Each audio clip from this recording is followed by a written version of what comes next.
اعوذ باللہ من الشیطان الرجیم بسم اللہ الرحمن الرحیم قد خسر الذین کذبوا بلقاء اللہ حتی اذا جاءتهم الساعة بغتة قالوا یا حسرتنا على ما فرطنا فیها وهم يحملون اوزارهم على ظہورهم الا ساء ما یزرون۔ پچھلی آیت کے اندر یہ بات تھی کہ اللہ تبارک و تعالیٰ نے ارشاد فرمایا کہ تم لوگوں نے رب سے ملنا بھی ہے اور رب پھر تمہیں بتائے گا کہ قیامت کا دن سچا ہوا کہ نہیں ہوا۔ تو اگلی آیت کے اندر بھی یہ بات کی جا رہی ہے، فرمایا قد خسر الذین کذبوا بلقاء اللہ، فرمایا کہ بے شک ان لوگوں نے نقصان کیا ہے، کذبوا بلقاء اللہ، جنہوں نے اللہ کی ملاقات کو جھٹلایا ہے۔ نقصان ان لوگوں کا ہوا ہے جنہوں نے اللہ سے ملاقات کو جھٹلا دیا ہے کہ نہیں کوئی ملاقات نہیں ہونی ہے۔ فرمایا انہوں نے کوئی کام نہیں کیا، صرف اور صرف کیا کیا، اپنا ہی نقصان کیا ہے۔ ایک دن ایسا آئے گا جس دن رب سے ملاقات تو ہونی ہے، ہر کسی نے رب کے سامنے کھڑا ہونا ہی ہونا ہے، ٹھیک ہے جی۔ آقا علیہ الصلوۃ والسلام نے ارشاد فرمایا کہ قیامت کے دن تم رب کو ایسے دیکھو گے جیسے 14ویں کا چاند دیکھا جاتا ہے، سبحان اللہ۔ لیکن ظاہر ہے یہ ہر کسی نے ایسی تھوڑی دیکھنا ہے، ٹھیک ہے۔ تو جس بندے کی جتنی ایمانی کیفیت ہوگی اس حساب سے وہ رب کا دیدار کر سکے گا۔ جتنا زیادہ ایمان بڑھتا جائے گا، عمل اچھے ہوتے جائیں گے، اسی حساب سے اللہ تعالیٰ کا دیدار بھی ہوتا جائے گا۔ تو ظاہر ہے جو کافر ہے ان کو رب کسی اور جو ہے وہ حساب میں نظر آئے گا، جو گناہگار ہے ان کے لیے کوئی اور معاملہ ہوگا، جو نیک ہے، جو انبیاء ہے۔ تو اس طریقے سے جیسے جیسے ایمانی کیفیت بڑھتی جائے گی رب کا دیدار بھی اسی طریقے سے کرتا جائے گا۔ تو آقا علیہ السلام نے ارشاد فرمایا قیامت کے دن تم رب کو دیکھو گے۔ تو صحابہ نے کہا حضور ہم دیکھیں گے؟ حضور نے فرمایا نہیں، ہر بندہ دیکھے گا، اور اعلانیہ اور بالکل ظاہر دیکھے گا۔ تو اللہ تبارک و تعالیٰ نے ارشاد فرمایا کہ گھاٹا ان لوگوں کا ہے جنہوں نے رب کی ملاقات کو جھٹلایا ہے، ٹھیک ہے۔ ایک جگہ پہ ارشاد فرمایا فمن کان یرجو لقاء ربہ فلیعمل عملا صالحا، فرمایا جس نے رب سے ملنا ہے نا وہ اچھے عمل کر کے آئے۔ من کان یرجو لقاء ربہ، جسے اپنے رب سے ملاقات کا یقین ہے کہ اس نے ایک دن رب سے ملنا ہی ملنا ہے، فلیعمل عملا صالحا، پھر وہ اچھے عمل ضرور کر کے آئے، ٹھیک ہے نا جی۔ تو آگے ارشاد فرمایا حتی اذا جاءتهم الساعة، رب سے ملاقات ہونی کب ہے؟ فرمایا جب اچانک قیامت آ جائے گی، بغتتاً، اچانک جب قیامت آ جائے گی تو سمجھ لو کہ جب اچانک قیامت آئی ہے تو رب بھی سامنے اعلان، رب کے ساتھ ملاقات بھی ہوگی، کیونکہ اللہ تعالیٰ نے جو ملاقات کا جو ٹائم رکھا ہے، وقت رکھا ہے، وہ قیامت کا دن ہے۔ اور یہاں پہ فرمایا حتی اذا جاءتهم الساعة بغتہ، یعنی اچانک قیامت آئے گی۔ مطلب کیا ہے؟ اس کی کئی مثالیں حدیث پاک کے اندر ملتی ہیں کہ آقا علیہ الصلوۃ والسلام نے ارشاد فرمایا کہ قیامت کیسے آئے گی؟ حضور نے فرمایا ایک شخص روٹی کا لقمہ توڑے گا اور توڑ کر سالن میں ڈبو کر اپنے منہ کے قریب لائے گا، ابھی اپنے منہ میں ڈالے گا نہیں، اس سے پہلے قیامت آ جائے گی، ٹھیک ہے۔ اور دوسری مثال سرکار نے دی، حضور نے ارشاد فرمایا ایک عورت اپنا پیڑا بنائے گی، پیڑا بنانے کے بعد جو ہے وہ اس کو روٹی بنائے گی، روٹی بنا کے تنور میں لگانے لگے گی، ہاتھ اندر ڈال لے گی، لیکن تنور کے ساتھ لگائی نہیں ہوگی، اس سے پہلے قیامت آ جائے گی۔ ہم سمجھتے ہیں اللہ جانے پتہ نہیں کب آنی ہے، لیکن حضور نے ارشاد فرمایا جب آئے گی اچانک۔ پھر ایک اور حدیث پاک ملتی ہے، آقا علیہ الصلوۃ والسلام نے ارشاد فرمایا کہ مومن اپنا جو قیامت آئے گی وہ دنیا کے جو گندے ترین لوگ ہیں ان پر آئے گی، اس سے پہلے ایماندار جو لوگ ہوں گے وہ اٹھ جائیں گے، ٹھیک ہے۔ صاحب ایمان لوگ نہیں ہوں گے، صاحب ایمان مر جائیں گے، اس کے بعد جو لوگ بچ جائیں گے ان کے اوپر قیامت جو ہے اوپر پا کی جائے گی۔ تو اب ظاہر ہے آپ دیکھ لیں، آج ہمیں لگتا ایسے ہے کہ ابھی ایمان والے بہت زیادہ ہیں کیونکہ مسلمان 1.5 ارب کے اندر پہنچ چکے ہیں۔ مسلمان 1.5 ارب ضرور ہو چکے ہیں، تعداد کلمہ پڑھنے والوں کی جو ہے وہ حد سے زیادہ ہو چکی ہے، لیکن اس کے باوجود ایمان والے کتنے ہیں؟ جب ہم کھنگالنا شروع کریں گے تو ہمیں 100 کے اندر ایک بھی نہیں ملے گا۔ یہ تو آقا علیہ الصلوۃ والسلام کا فرمان ہے۔ حضور نے ارشاد فرمایا کہ ایک وقت آئے گا، یاتی علی الناس زمان، حضور نے ارشاد فرمایا میری امت پر ایسا وقت بھی آئے گا جب مسجدیں بھری ہوئی ہوں گی، لیس فیہ مؤمن، لیکن اس بھری مسجد کے اندر ایک مومن بھی نہیں ہوگا۔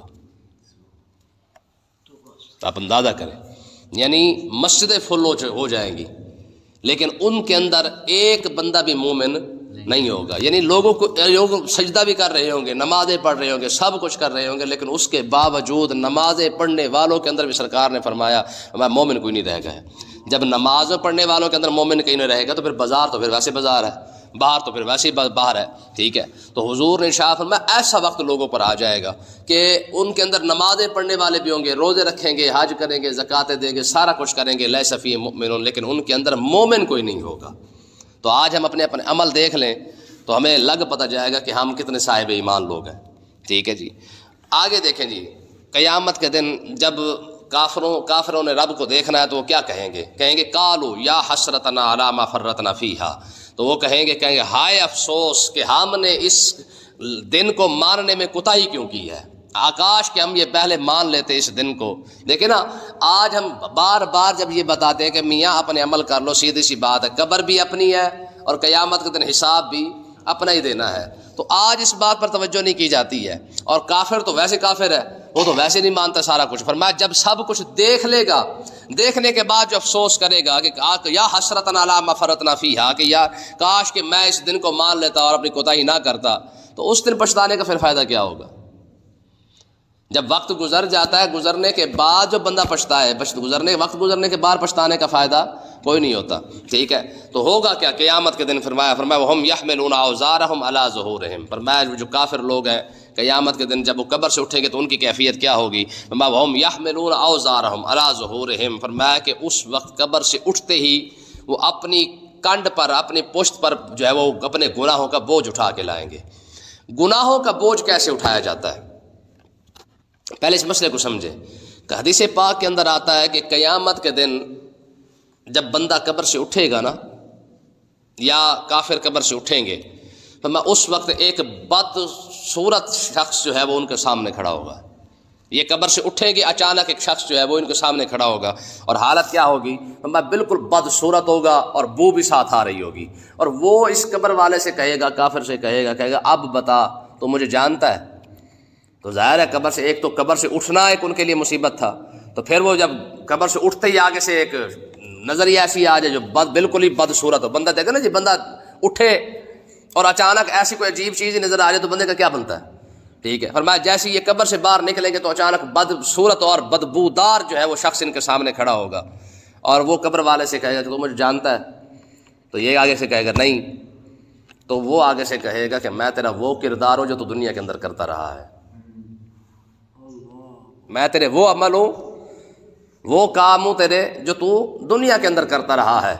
دنیا کے اندر تو مجھ پر سوار تھا، آج میں نے تجھ پر سوار ہونا ہے. تو وہ بد کردار، بد صورت، جو بدبودار جو شخص ہوگا، عمل ہوگا عمل لیکن اس کو اس صورت کے اندر بنا دیا جائے گا کہ وہ اس پر سوار ہو جائے گا. اب ظاہر ہے جتنا بد کردار یا بد عمل ہوگا وہ سارا کا سارا اس کو اپنے کنڈ پر، اپنی پشت پر اٹھانا پڑے گا. تو وہ سارا بوجھ اٹھا کر جو ہے وہ سب کے سامنے جو ہے وہ قیامت کے دن لائے گا.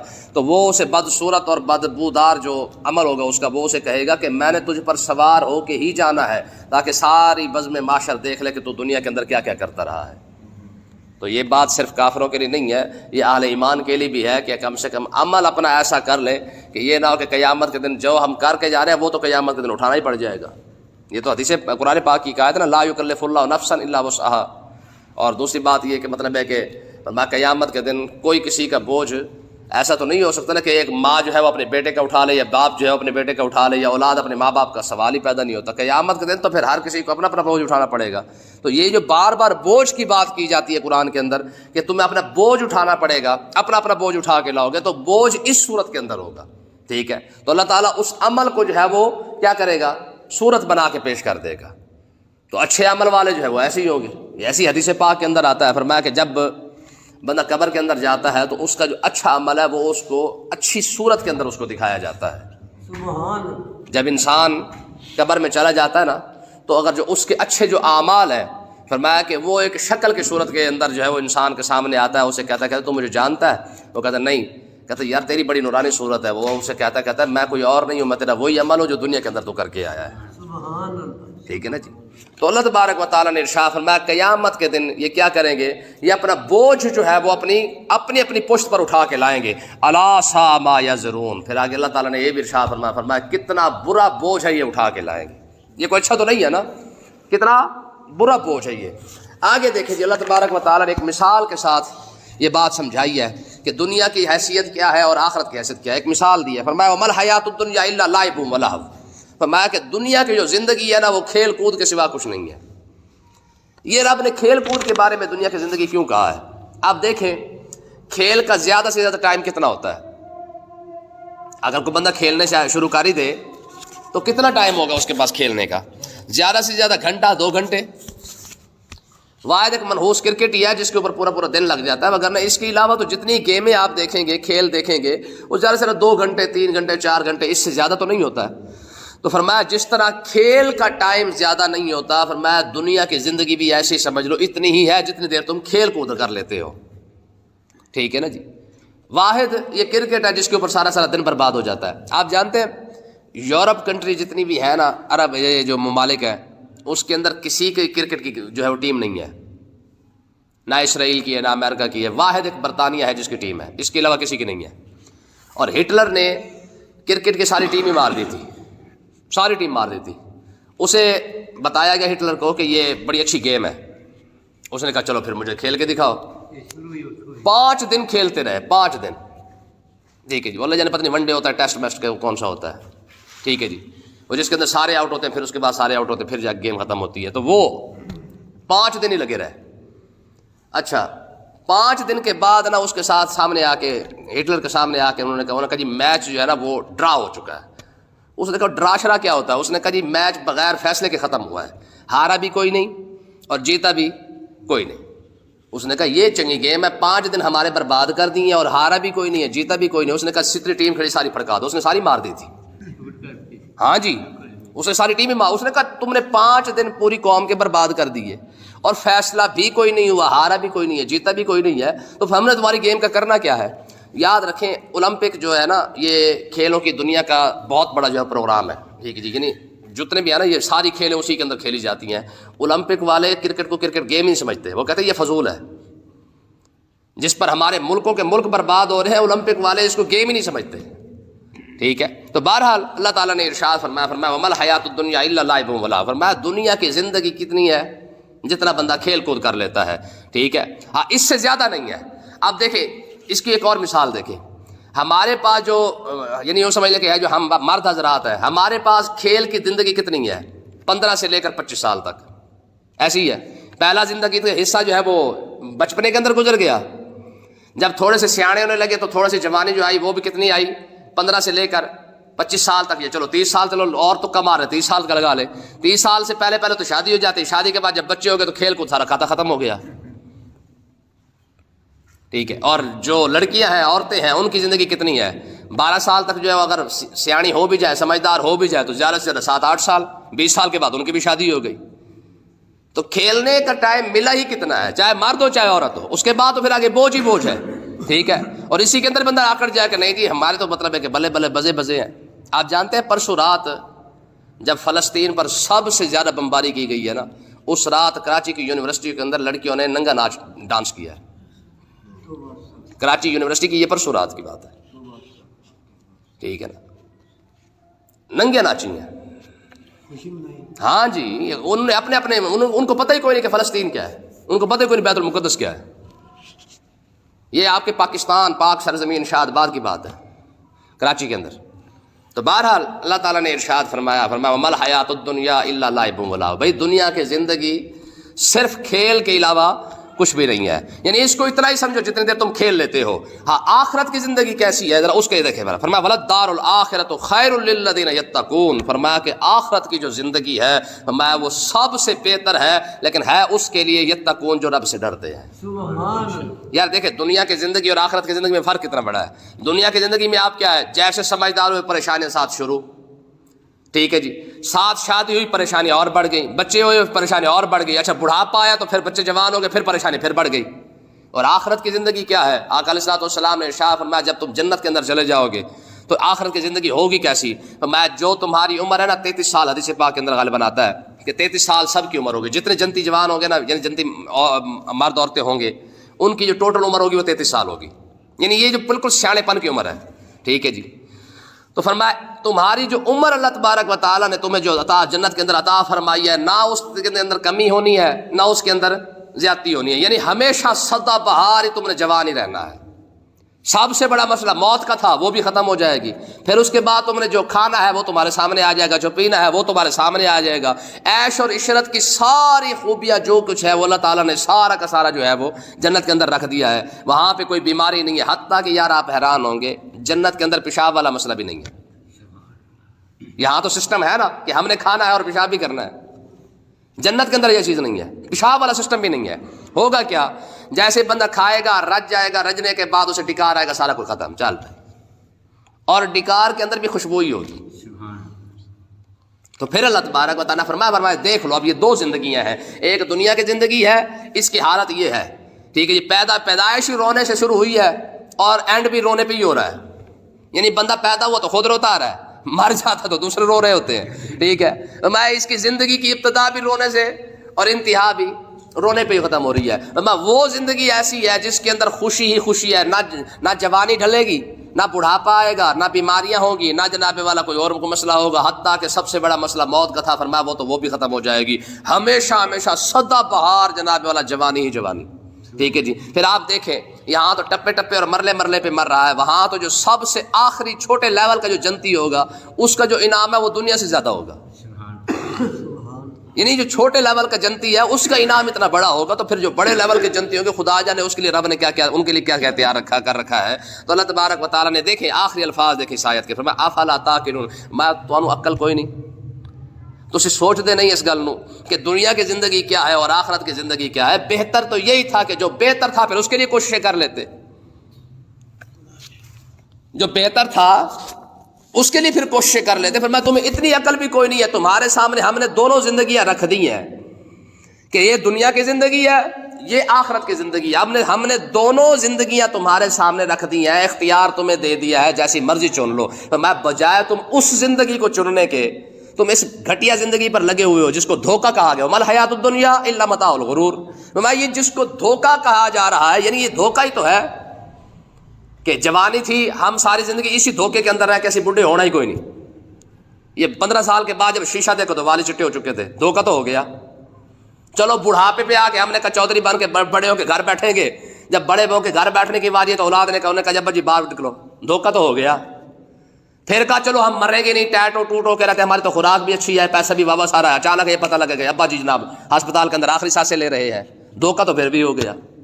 تو قرآن نے کیوں اس کو کہا، فرمایا مل حیات الدنیا الا متاع الغرور، فرمایا یہ دھوکے کی زندگی ہے، اور وہ فرمایا جس کے بارے میں رب نے کتنی فرمایا جنات عرضها السماوات والارض، فرمایا ہم نے جو جہاں تمہیں وہاں رکھنا ہے نا، وہ تو زندگی ایسی ہے جس جگہ تم نے رہنا ہے وہاں اس کی وہ جو چوڑائی ہے، جنات عرضها السماوات والارض، فرمایا جس طرح زمین اور آسمان کی چوڑائی ہے اتنی چوڑائی تو ہم نے جنت کے اندر رکھی ہوئی ہے۔ سبحان اللہ جانے اس کی لمبائی کتنی ہوگی جنت کی، یہ تو خالی چوڑائی اتنی ہے۔